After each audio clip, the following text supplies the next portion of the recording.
गांव में fashion show. शहर की फैशन डिजाइनर रितु की शादी गांव के जमींदार शेर सिंह से हो जाती है, लेकिन शहरी कामकाजी रितु का गांव में मन नहीं लगता। क्या सासू माँ, ये गांव में तो कुछ नहीं है, मेरा दिल ही नहीं लगता यहाँ, क्या करूँ मैं? अरे बेटा, जहाँ पति का कारोबार बीवी तो वही अच्छी लगती है ना। अब हम लोग इतने पैसे वाले हैं कि गांव में मेरे बेटे लायक लड़की ही नहीं मिली।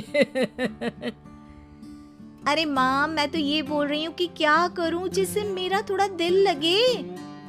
अरे बेटा, मैं भी शहर की थी, यहाँ आकर मैंने गांव में स्कूल खोल लिया। बच्चों को पढ़ाती थी तो मन लग जाता था।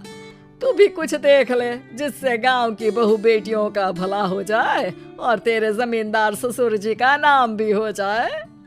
रितु क्या करती? फैशन डिजाइनिंग वाले कपड़ों को गांव की औरतों पर कैसे ट्राई करती। लेकिन एक दिन, अरे क्या बात है डार्लिंग, बड़ी जल्दी उठ गई। और ये हाथ में फेविकॉल और कागज, कहाँ जा रही हो? मैंने सोच लिया है कि मैं अपना फैशन बुटीक खोलूंगी। गांव की औरतों को सजा धजा कर फैशन शो करूंगी और यहाँ की औरतों को भी शहर के फैशन से वाकिफ करवाऊंगी। फैशन और यहाँ की औरतें? अरे इन लोगों को तो बस चूल्हा चौका आता है। खाली समय में एक दूसरे के सर से जुएं निकालती हैं या फिर अचार पापड़ बनाती है। इन लोगों के बस की नहीं है फैशन को समझना। लेकिन रितु मानती नहीं। वो पूरे गांव में पोस्टर चिपका देती है कि किसी को भी नए डिजाइन के कपड़े पहनने का शौक है तो जल्दी जमींदार की बहू से मिले। लेकिन रितु की दुकान में 2 दिनों तक तो कोई आता ही नहीं। पर एक दिन, अरे कमला, क्या हुआ? क्या देख रही हो? ये पुतला देख रहा है दीदी। क्या दिख रहा है इसमें ऐसा? अब देखो तो दीदी, ये पुतला मेरे जैसा ही है ना, पतला दुबला लंबा, बस मैं काली और ये गोरा। तू ये बता, इस पुतले के कपड़े तुझे कैसे लग रहे हैं? अरे कपड़े तो बहुत ही सुंदर है दीदी, लेकिन तू ना बस कल इसी समय आ जाना और अपने जैसी 2-3 और को भी ले आना।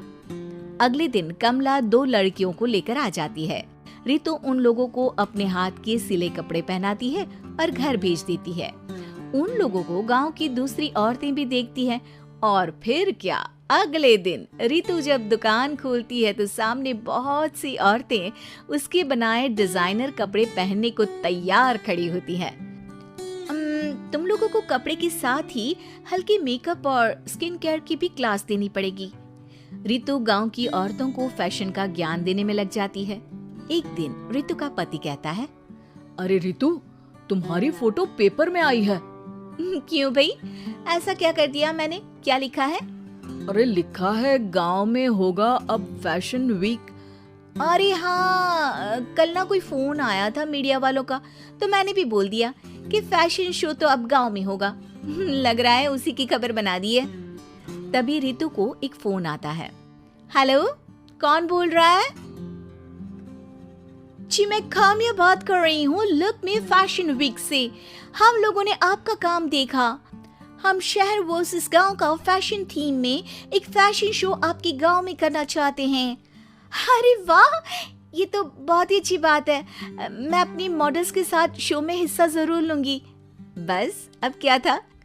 वो दिन भी आ जाता है जब रितु की गांव की गोरी शहर की छोरी के साथ स्टेज शो में हिस्सा लेती हैं।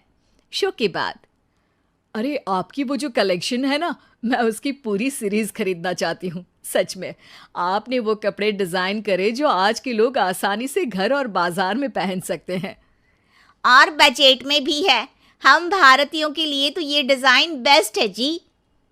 वैसे आपने क्या सोचकर ये कपड़े बनाए और आप इसे कितना आगे और लेकर जाना चाहती हैं? औरतें और फैशन एक दूसरे के पर्यायवाची है, तो ये किसने कहा कि गांव की औरतों को डिजाइनर कपड़े पहनने का हक नहीं? मेरा मानना है कि शौक सभी औरतों में होता है। ज़रूरत है तो बस उसे जगाने की, उनके हिसाब और बजट के कपड़ों की, जो मैंने बनाए और सबको पसंद भी आए।